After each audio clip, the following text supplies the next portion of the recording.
I had so many different jobs. Every one of them sort of had nothing to do with the one before. It was, you look at my career on paper and it's like, is he in this industry? Is he this guy? Just all over the map. And that ended up being amazing, right? I gained the skills that I would need. I absorbed so many people's brains. There are so many smart people that I just sat alongside and watched them work. Even when I was bad at it, I watched them fix my mistakes and went, well, I won't do that again. Um, and as long as, so I would use the metric, not like how long do I need to stay in this job before I get my bonus or whatever it may be, but focus on the pace of your learning. As long as you are learning a lot and the things that you're learning are aligned with where you ultimately want to go, you can't go wrong. So change jobs, take risks, focus on the person you're working for, absorb their brain, gain the skills you'll need, and then when that moment of serendipity happens, you'll be ready to seize it.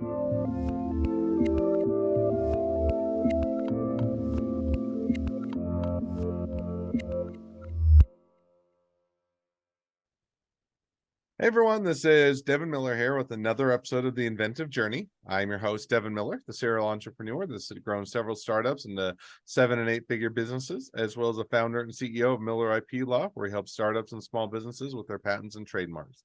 If you ever need help with yours, just go to strategymeeting.com, grab some time with us to chat, and we're always here to help. Now, today we've got another great guest on the podcast, Ben Cook. And Ben started out his journey studying, I think it was public policy and neuroscience, and ended up during that period writing a process on why Hillary Clinton would lose the election as a thesis. Got involved with the Obama White House initiative to determine why some people would join ISIS, which sounds like an interesting thing. And as a quick side note, got recruited several times himself online as part of that initiative, intentionally, as I understand it, and Yes, figured yes. out a way to disrupt the targeting of recruitments and that pipeline. And then moved over to working in a crisis management firm. Got recruited to a startup that the firm was using a tool that they provided. So went and did that for a while, and then got recruited onto the executive team, and then started his own, or the startup was owned by News Corp. Or got, I think, acquired or was owned by them. I didn't like the management style, so decided he could do it better on his own. Quit the job, went his own direction, and did that did a product line for a couple of years. I think it was involved with one of the professors, and you'll have to remind me or fill that in. And then joined a startup as a COO, and has been scaling it. And is in the process, I think, of exiting, if I remember right, but you'll have to tell me how that is as well. So hopefully that's mostly accurate, Absolutely. and Ben will definitely correct me where I'm wrong, but with that much as an introduction, welcome on the podcast. Yeah, thank you very much. It's great to be here. And yeah, the news is we sold. So as of today, I'm actually unemployed, which is a great feeling to have. Yeah, kicked off All the new right, year well, with a blank slate. that's awesome. Well, at least I got that part mostly correct. So that's awesome. I don't know that typically you congratulate someone on being employed, but I'll at least congratulate you on the exit. So that's awesome. But Thank now you, let's thank you. now rewinding the journey a bit and kind of getting started at the beginning and unpacking things a little bit. Tell us a little bit how you got started in college doing, I think it was public policy and neuroscience. Yeah, very weird combination. Very little overlap between the two. I took a lot of classes.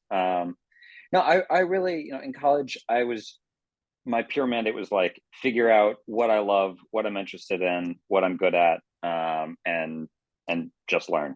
I think it's funny. A lot of people will say, oh, I never use anything that I learned in college, and I think I use everything I learned every day. Mm. Really, the goal though was not prepare me for any one trajectory. It was just like learn how to learn. Learn how to think. So at the end of this college journey where I'd done these two totally different things, one cognitive neuroscience, very mathematical, very scientific, and one public policy, which involves a ton of economics and mapping out what the right policy will be. But I kind of kept coming to this this solution, problem I couldn't work out, which is you could do the math as a policy analyst and say, hey, here's the policy that's going to make everyone better off. And then again and again and again, you come to the real world, and that is not the policy that we choose. So I got really interested in what are the sort of cognitive drivers of political belief, and started studying that, how you sort of blend the two together, how you use some of the neuroscience stuff and the behavioral economic stuff to try and feed in and explain why people make the choices that they do when it comes to policy. So this was in 2015, and it was sort of the lead up now to the 2016 election. We didn't yet know who the Republican nominee would be, but it was pretty clear it was going to be Hillary Clinton on the Democratic side.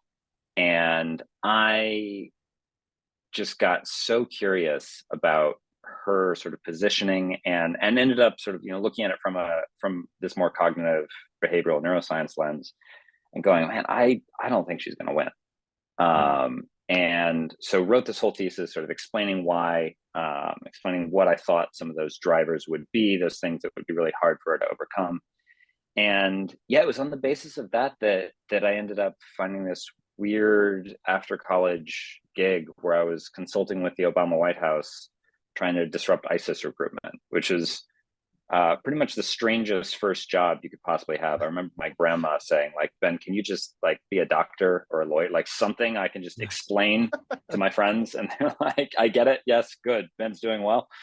Well, now, just curious, how did you get into that? It sounds interesting. It sounds like it'd be it'd be an interesting opportunity, and one that doesn't come up as often. But yeah, on the other hand, it doesn't seem like it would be the normal or typical path. So how did you kind of get into that, or what was the steps to get into working to disrupt ISIS recruitment?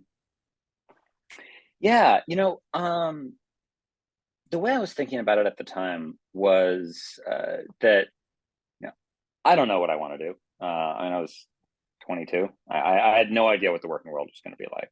So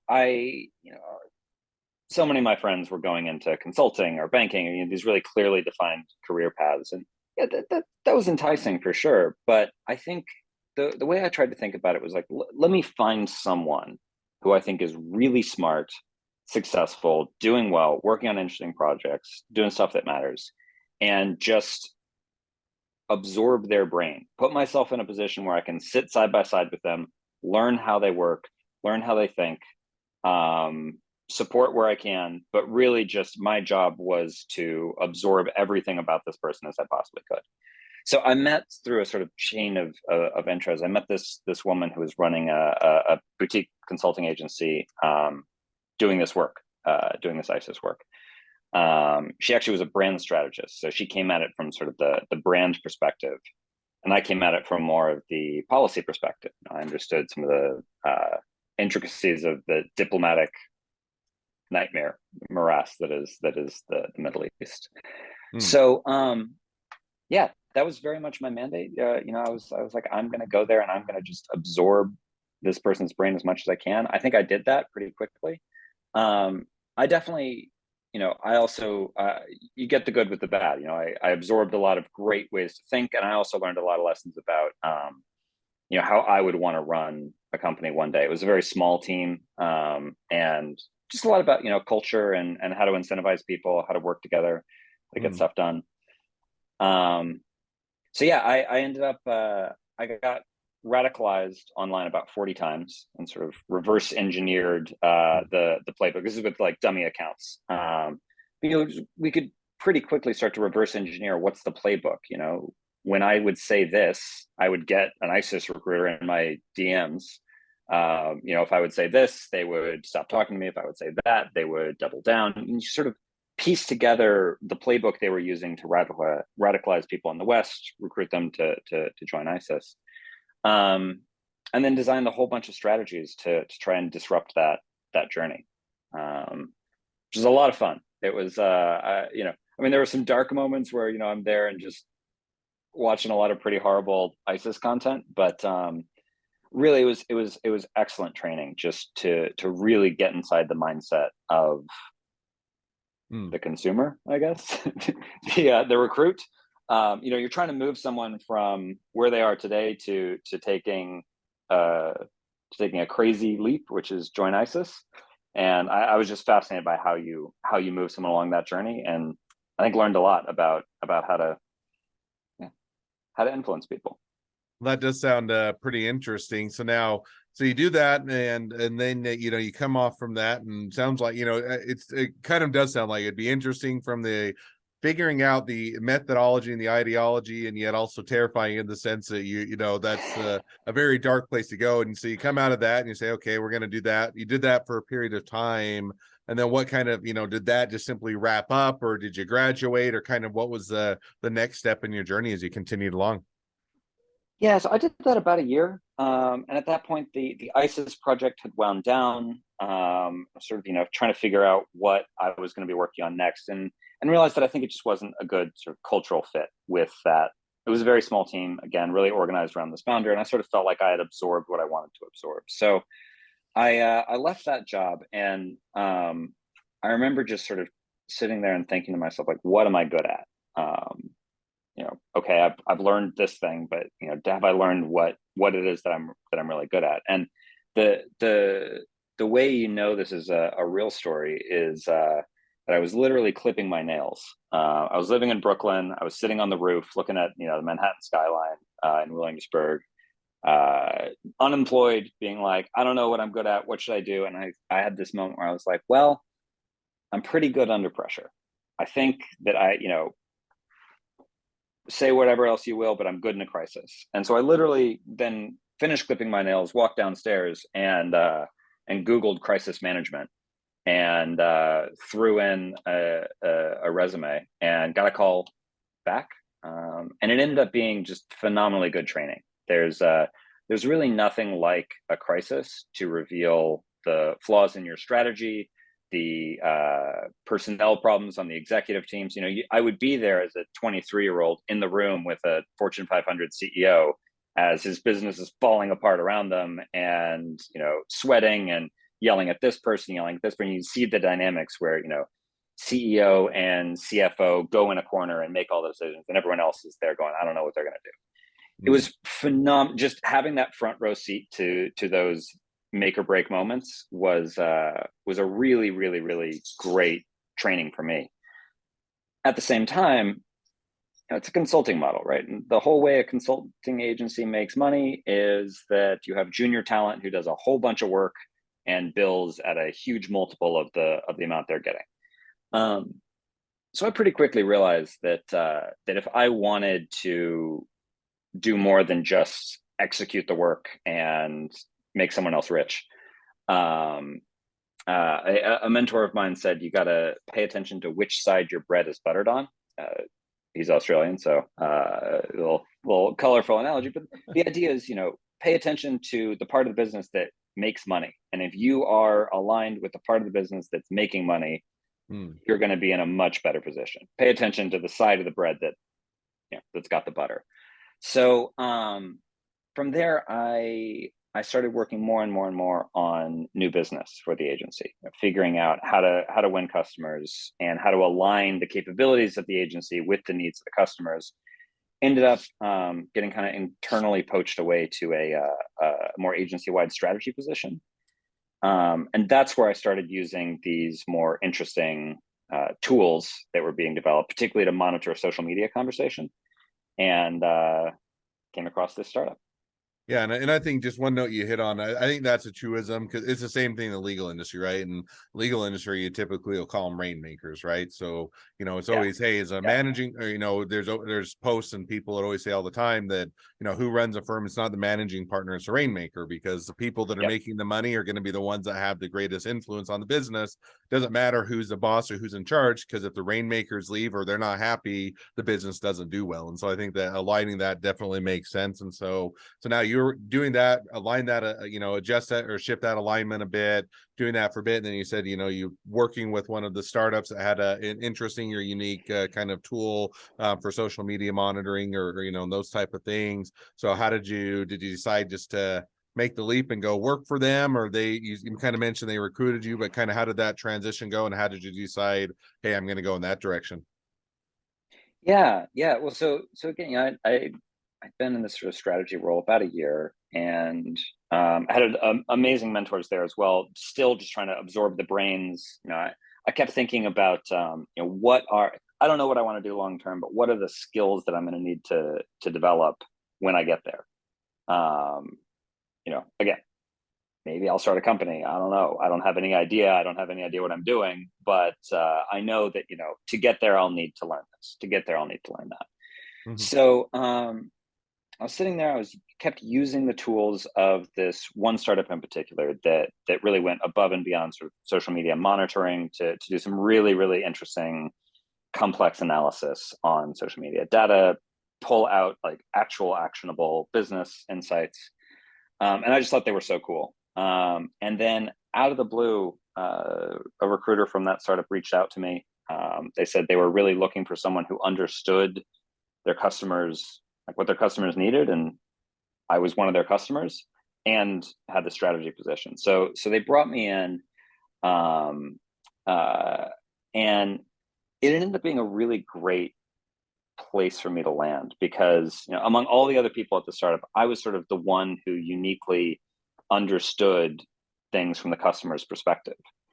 So I was initially doing some like strategy and sales strategy work for one of the divisions of the company, and after about 6 months, ended up moving on to more within the executive function, and helping to lead up the commercial strategy for the overall business. So I sat at this really interesting intersection of sales, marketing, product, the analysts, sort of all the intersection of all the different divisions of the company. So I was the conduit through which information flowed from one team to the other, the champion Mm. of the customer. Um, and I wouldn't have gotten to do that if I didn't have this sort of weirdly unique background where I really got why someone would find it valuable what we were building. Um, so I was there for about another year, and I kept having this problem though, where I would come up with something that I thought was just utterly brilliant. I'd be like, "Man, this is it, got it." Mm. I'd spend days and nights locked away, scribbling on a notepad, and be like, "Here it is. Here's the perfect plan." And then that plan kept not getting executed for reasons that I didn't have any control over. You mentioned, so this startup had been acquired by News Corp. They're very good at running media properties, but they're famously the ones who bought MySpace and bear hugged it to death. And I kind of kept seeing the uh, similar mindset thwart some of these ideas. And that's all well and good. I was getting paid and all, but I realized that I had stopped learning because I didn't get to see if my idea was going to work because it never got tested. It never got, that cold hard kick in the teeth from reality. So I was really looking to see, like, all right, I keep having these things that I think are smart, but let's find a way for me to actually see. Mm. So that's when I set off on my own, took this entrepreneurial leap, was like, I'm going to do this myself. I'm going to start my own consulting business, um, and probably made some of the biggest mistakes of my career at that point. But I had no idea what I was doing. No, but I think there's always, if you ever go, I think that's a lot of the same direction that a lot of entrepreneurs get, in the sense that you get there to the point and you kind of, whether you're right or wrong is a bit outside the point, but you always feel like I can do this better, I can do this, I make better decisions, or I'm the one that's really driving the company, or I see the path, and whatever that is. I think every entrepreneur thinks they can do it better. Otherwise, they would never make that leap. Because if you thought your boss could do it better, or the business you're working for does it better, then you would stay there. And so I think that's always, it's an interesting Totally. realization that I think a lot of people have. Now, sometimes you get into it and you figure out, hey, I can't do it better, or there was a reason why they were doing it this way, or there's a lot of things that I didn't understand. And that's, I think, par for course. But so you make that leap and you say, okay, I think I can do this better, and I think I can do it on my own, and I want to be able to test out these ideas and be able to implement them. And you said, so you kind of mentioned that there was some ups and downs or mistakes and things that learned, and everything else. So how did it go as far as once you made that leap? Yeah. Well, First of all, you're totally right, right? You know, every entrepreneur at some point has to take that just like crazy leap of faith where you're like, I think I could do this better than anyone else, and you know, more often than not, you're wrong. You know, you learn really quickly the areas in which you were right, and the areas in which you were wrong. So I learned very quickly the area in which I was wrong, which was, you know, despite being this person where my job had been to be the voice of the customer, I I was so nervous. You know, I saved up my, you know, I was, you know, bag lunch and you know, not doing anything fun for 6 months, you know, save up, give myself the runway. Um, uh, you know, and finally I, you know, I get there and I've got all these big ideas and I quit my job and I start and it's, you know, it's day one, fall of 2019. And I just locked myself in my room and I designed product in a void that was beautiful. It was everything that I thought it should be. It was intricately designed. I had, you know, blog posts supporting every one of these things and examples and pitch decks and all of this material. And I never actually talked to a customer. So I wasted 2 months just getting ready because I was so nervous to, you know, take that leap, put myself out there, be like, will you give me money for this thing? And I had this just brutal come to reality moment when I started actually trying to sell this. And, you know, I'm on slide 8 of my pitch deck and it's not going well. And I get to slide 12 and they're like, oh, this is, you know, I've lost them. And customer after customer kept saying, well, you know, what you're saying is really interesting. And I kind of get at a high level this thing, but really there was only one little bit in there that actually would make sense for us to buy. And so the the decision that I made that was good was I scrapped 2 months of work and said, forget everything that I'd done. Not a big like just throw that in the trash. We're going to go with what people actually want to buy. I mean, I was partially motivated because I was going to run out of money and I didn't want to go bankrupt. Mm. Um, so started selling what people wanted to actually buy. And that, once I pivoted around that, then started actually gaining some traction, started having a consulting business, started to go well. And then COVID hit. And that just sort of kneecapped progress exactly where it was because, you know, the world is ending. No one wants to spend money. Certainly no one wants to spend money on something new and experimental. So again, kind of had this like, oh God, what am I going to do moment in my life. Mm. So, you know, and I think that, you know, you're in good company within, in the sense that there are plenty of people within COVID that whether it was companies had to shut down, they had to pivot, they had to adjust, they had different realizations. The landscape shifted and you had to pivot or adjust with it. And those that figured it out were able to, or had to just completely shut down and go in a different direction were the ones that survived or made it through. And those that oftentimes tried to continue on doing what they've been doing in a new landscape are the ones that tend to suffer. And so as you're figuring that out, or as you're saying, okay, things are different, COVID's hitting, what did you decide to do, or kind of what was the direction that you went? Yeah. So again, you kind of had to it's exactly what you're saying. You had to just recognize reality. You know, the reality was that much as I was proud that I had pivoted, that I had finally found something that people wanted, as excited as I was to try that out, it wasn't going to happen for me. So at that point, I kind of went back to that, like, all right, well, I don't know. I was like, I really like working for myself. I want to keep doing that, but I don't know what I'm going to be working. I don't have the idea. I don't have funding. Um, but I know now that my goal is to work for myself. So I was like, all right, when I get to the point that I have the idea, that I have the funding, that I have the team, what am I going to need to do?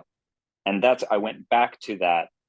Let me absorb the brain of someone really, really, really, really smart and take that skill set with me, and it'll be useful no matter what I do. So I took this sort of part-time detour. So I was still doing some consulting work on the side, but started working part-time at Harvard Business School, where I'd met these professors who are some of the world's leading experts in negotiation. You know, wrote the book on negotiation. And I realized that a lot of the capability that I've been building, which is this sort of complex social media analytics, could feed in really nicely to inform negotiation strategies. Kind of the ultimate crisis moment where, you know, a small edge can translate to billions of dollars in difference when you're talking about a merger or a diplomatic agreement, you know, big, large scale, complex negotiations. So, and these professors were just brilliant. And I was like, I want to learn to think the way that they think. So started working there part-time, did a lot of research, published a series of papers on this, a bunch of guest lecturing, brief sort of cameos trying to help train Congress to negotiate more effectively in a digital age. And yeah, spent probably, you know, again, about a year, a little less, figuring out just this whole world of negotiation. And I realized that I just absolutely loved it. It was like my the geekiest thrill in the world to just figure out you know, these really complex academic concepts, absorbing brains from the smartest people I knew left and right. I had a wonderful time. It was really, really great. So you go back to academics and okay, I'm gonna absorb a lot of great information from the people that are professors and are working in those different industries, get the more skills in place, get everything, you know, kind of, hey, if I don't know exactly what I want to do now from a business perspective, but I know I want to go in that direction, let's get everything in place so I can set myself up for success. Now, how did you, because we mentioned kind of in the very brief intro of the podcast that you just made an exit, so prior to making an exit, you actually have to have something to exit from. So what was the business that you landed on? What did you build up, and how did it go? Yeah. So so at this point, I'm working part-time at HBS. We're using a lot of that research to drive consulting business. I'm working with with these professors on their consulting business. Things are going well, but you know, I'm still trying to figure out what comes next, what I want to do with all this. And you know, I think the benefit of having thought a lot about, all right, you know, I want to understand the side the bread is buttered on, right? I want to you know, learn about commercial strategy. I want to learn about how to move people along a journey. I want to, or stop them from moving along a journey if it's ISIS. You know, I want to absorb how to, you know, think like a negotiator. All of these things set me up for this moment of just total serendipity. If I hadn't done those things, this never would have happened. But because I had, when this door opened, I was ready to step through it.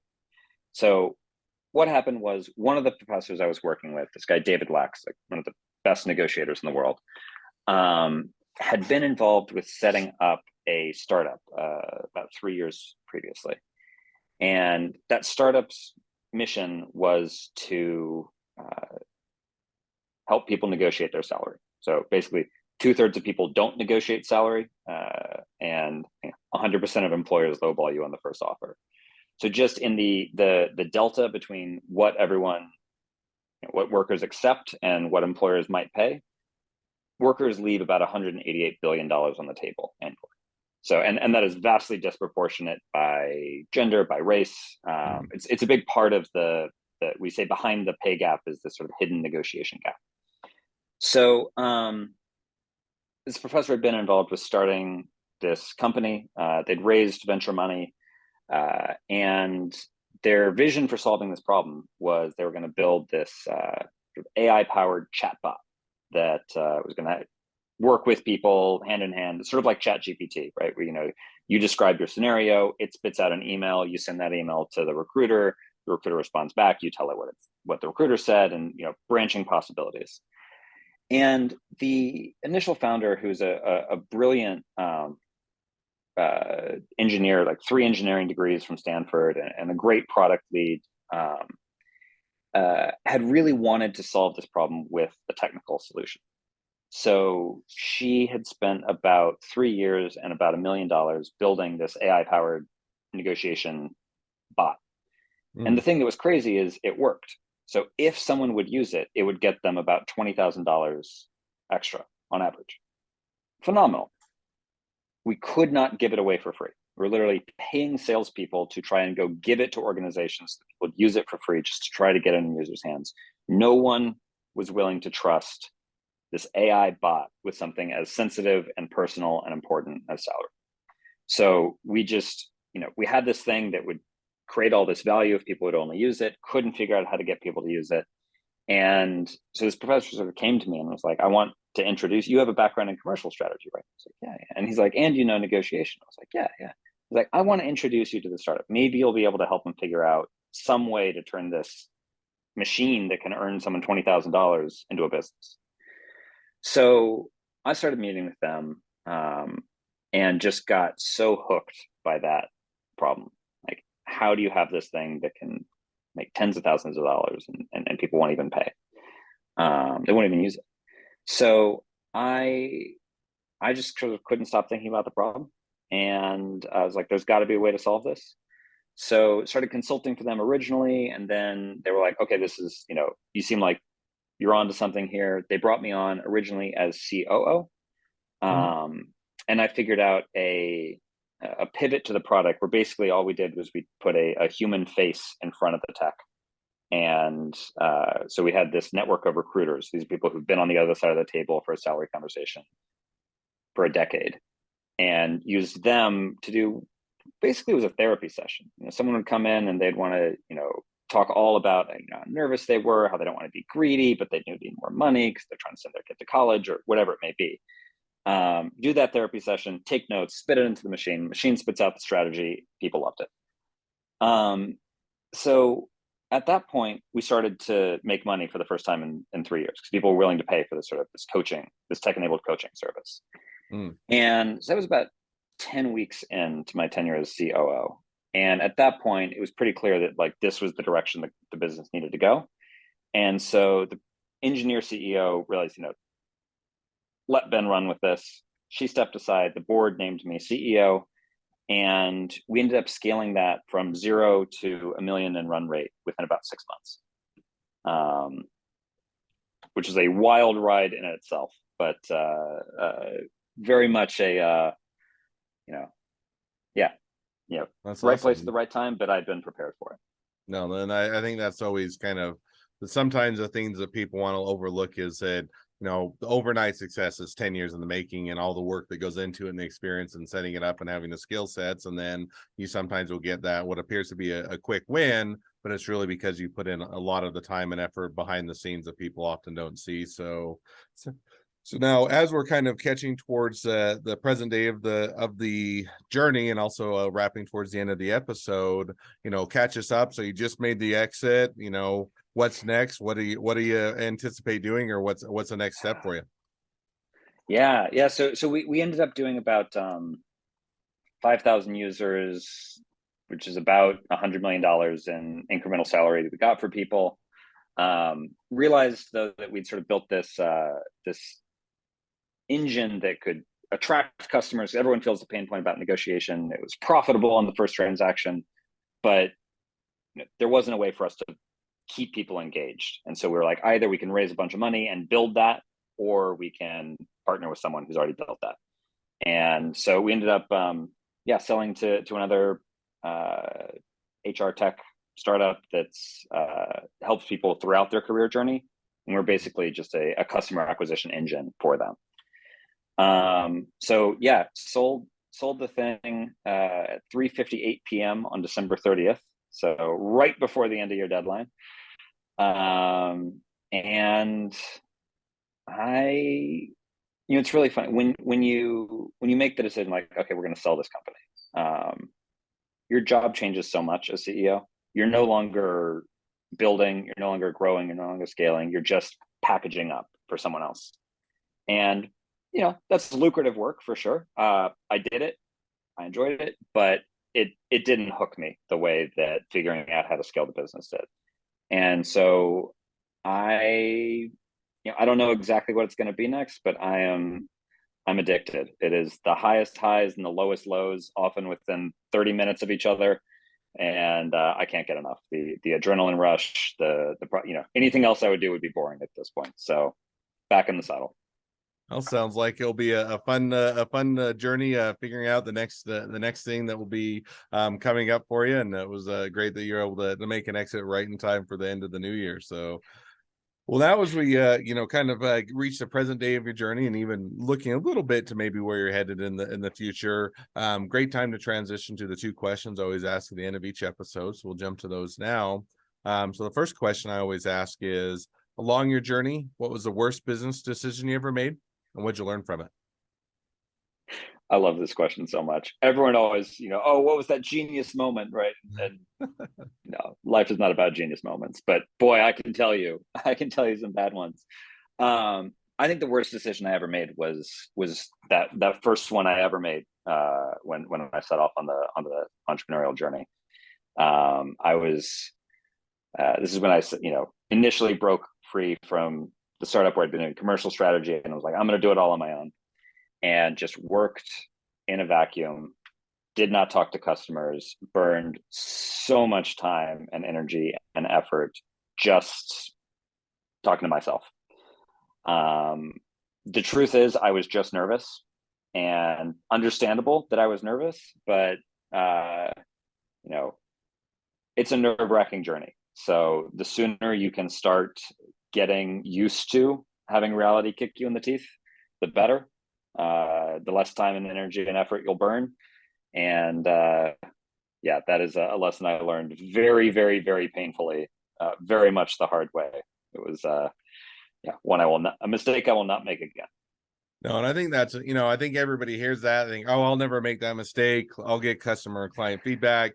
But it's just one that's easy to talk yourself into. Well, I am the customer. I know what they need, or and everything. And sometimes you might get lucky. Sometimes it might be true. But I think removing or avoid or not getting that feedback early on can be very negatively impactful. I think the other one is a lot of times get out and sell as quick as you can. And I'm not saying you have to Yeah. sell a product before you are, but start asking people, hey, do you want to take pre-orders? Do you want to take pre-sales? See if they're actually willing to put their money where their mouth is. And if they say yes, here's my pre-order, great, you got a good indication. If on the other hand they say no, I'm really not interested, or really we need to do this, or you start to get that hesitation, then you can start to follow up or figure out why they wouldn't buy it, why they wouldn't pay for it, and what the holdup is. So I think that's definitely easy mistake to make, but a great one to learn from. Second, go ahead.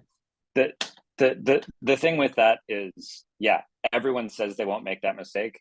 I was the guy who was the voice of the customer. That was my full-time job at the original startup I was working for, right? So I really should have known better. And when it comes down to it, nerves will get you.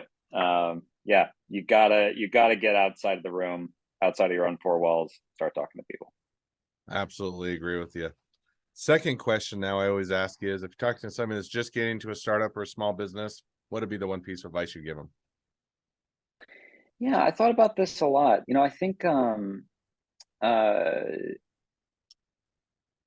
when I look back at particularly sort of that moment, right? That moment of serendipity where here is this idea, you know, well, they'd made a similar mistake where they, spent 3 years and $1 million trying to build product, but here's this idea. It's really promising. I have this opportunity to go and run the thing. What was it that let me actually be able to take advantage of that moment of serendipity? And I think it really was that focus on what are the skills that I'm going to need, because there is so much uncertainty. For someone who wants to be an entrepreneur, there's this sort of mythos, right? This is the Zuckerberg Jobs mythos, where it's one person in their basement and they just brilliant or garage, and they brilliantly come up with the whole thing, and it springs fully formed from their mind. And that's possible. There are also people who really do just have that brilliant breakthrough moment of an idea and then figure out all the rest. But if you want to run a company, focus on, and you don't know what that is yet, focus on the things that you're going to need when you get there.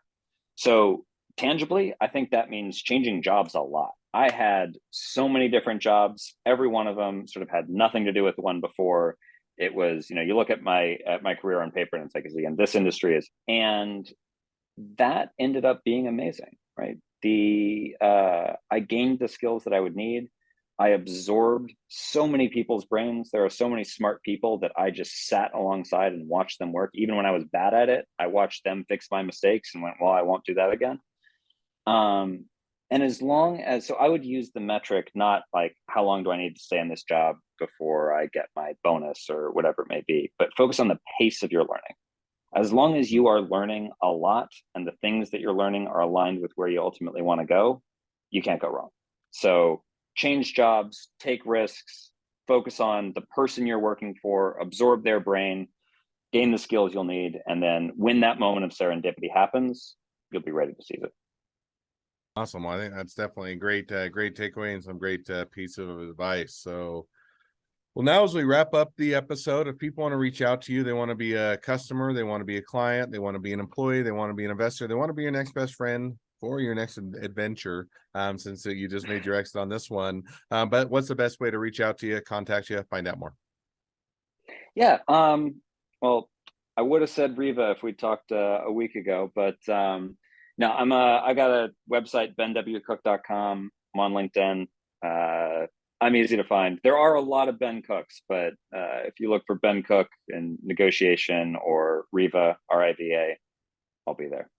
Awesome. Well, I definitely encourage people to reach out, connect, and nothing else, make a new best friend. So with that, thank you again, Ben, for coming on the podcast. It's been a fun, it's been a pleasure. Now, for all of you, the listeners are out there, if you have your own journey to share and you'd like to be a guest on the podcast, we'd love to have you. So let's go to inventiveguest.com, apply to be on the show. A couple more things as listeners, make sure to click share, subscribe, and leave us a review so we can make sure to share these awesome journeys with even more startups and small businesses to help them along their journey.